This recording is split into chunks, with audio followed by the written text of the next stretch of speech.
দুইটা জিনিস করবেন না, আজকে আমি ঘোষণা দিতেছি। একটা জিনিস হচ্ছে কি, আমাকে এমপি সাহেব ডাকবেন না।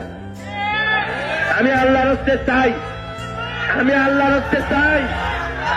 আমারে আমি আমি দুইটা জিনিস করবেন না, আমি আল্লাহর হস্তে চাই।